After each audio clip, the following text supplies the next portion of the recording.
নমস্কার বন্ধুরা, শর্মিলাস কিচেনের একটি নতুন পর্বে সবাইকে স্বাগত।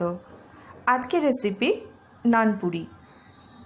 প্রথমেই একটা বড় মিক্সিং বোল নিয়ে এর মধ্যে নিয়ে নিচ্ছি ছোট চায়ের কাপের মাপের 4 কাপ ময়দা।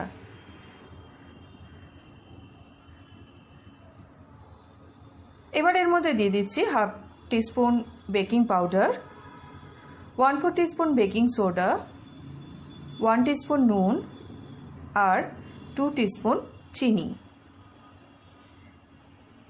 এই শুকনো উপকরণগুলোকে আগে ভালো করে একটু মিশিয়ে নেব। তারপর যে কাপ মেপে আমি ময়দা দিয়েছিলাম সেই কাপেরই 1 কাপ দিয়ে দিলাম টক দই, দিয়ে দিচ্ছি 3 টেবিল স্পুন সাদা তেল। আগে ভালো করে টক দইয়ের সাথে ময়দাটাকে মিশিয়ে নিতে হবে। তারপর অল্প অল্প করে উষ্ণ গরম জল দিয়ে ময়দাটাকে মেখে নিতে হবে।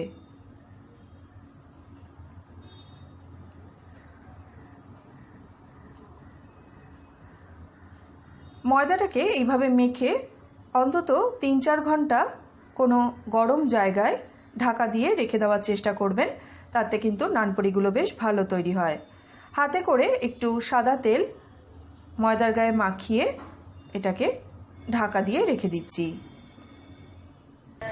3-4 ঘন্টা বাদে ঢাকা উল্টে ময়দাটাকে আরও একবার একটু ভালো করে মেখে নিচ্ছি।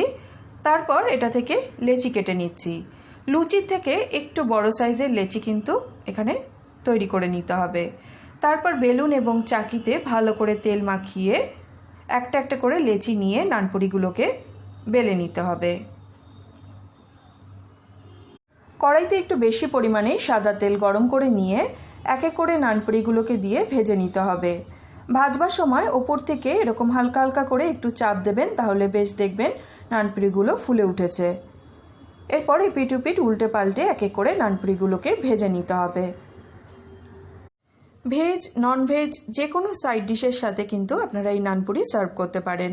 রেসিপি ভালো লাগলে প্লিজ লাইক করবেন, শেয়ার করবেন এবং আমার চ্যানেলটি যদি সাবস্ক্রাইব না করে থাকেন তাহলে প্লিজ সাবস্ক্রাইব করে পাশে থাকা বেল আইকনটি প্রেস করে দেবেন। আজ এই পর্যন্ত বন্ধুরা, দেখা হবে নতুন কোনো রেসিপি নিয়ে। সবাই খুব ভালো থাকবেন, সুস্থ থাকবেন।